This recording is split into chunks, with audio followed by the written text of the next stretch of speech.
Bonjour à tous, nous allons commencer un nouveau chapitre du thème Constitution et transformation de la matière qui s'intitule Les solutions aqueuses. Et pour commencer, nous allons voir quelques définitions. Tout d'abord, qu'est-ce qu'une solution? Alors, une solution, c'est un mélange entre un soluté, qui va être l'espèce chimique minoritaire, et un solvant, qui sera l'espèce chimique majoritaire.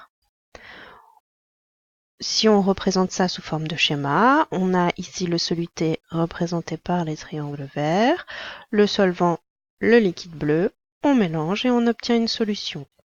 On peut par exemple s'intéresser au cas de l'eau sucrée. L'eau sucrée est donc une solution dans laquelle le soluté est le sucre et le solvant, l'eau.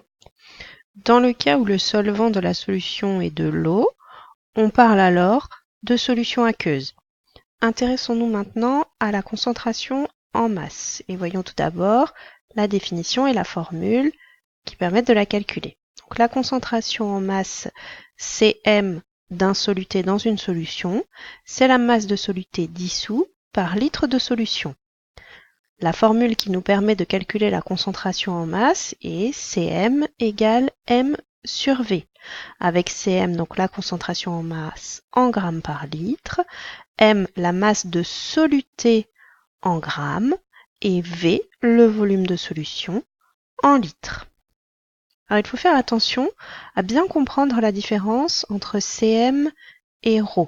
Donc Cm, la concentration en masse qui est égale à m sur V, et ρ, la masse volumique, qui est également égale à m sur V. Ces deux grandeurs ont la même notation pour leur formule, elles ont également la même unité, mais ce sont bien deux grandeurs différentes, puisque dans le cas de la concentration en masse, la masse m représente la masse de soluté. Si on revient sur notre exemple de l'eau sucrée, la masse, c'est la masse de sucre qu'il y a dans l'eau. Par contre, en ce qui concerne la masse volumique ρ, la masse m correspond à la masse de tout l'échantillon.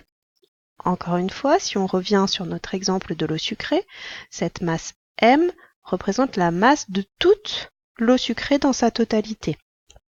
Ces deux grandeurs sont donc bien différentes, puisque dans le cas de la concentration en masse, on s'intéresse donc à un soluté dans une solution, alors que dans le cas de la masse volumique, on s'intéresse à toute la solution dans sa globalité.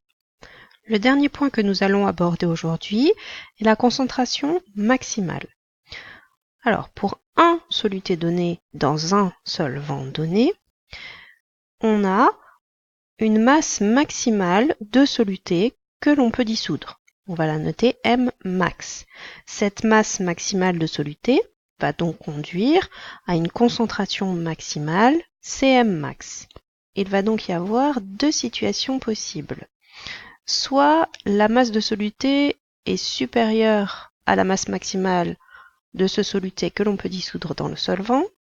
À ce moment-là, la totalité ne va pas se dissoudre, on va se retrouver avec une solution qui est dite saturée, soit la masse de soluté est inférieure à la masse maximale de soluté que l'on peut dissoudre dans ce solvant.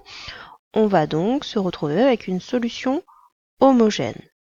Dans tous les cas, la concentration du soluté dans la solution ne pourra pas excéder Cm max.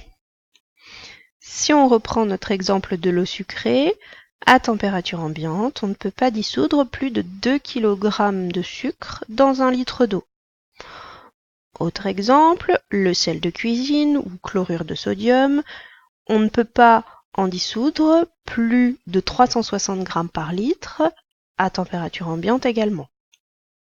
Lorsqu'une solution est saturée dans un soluté, elle ne l'est pas dans d'autres solutés.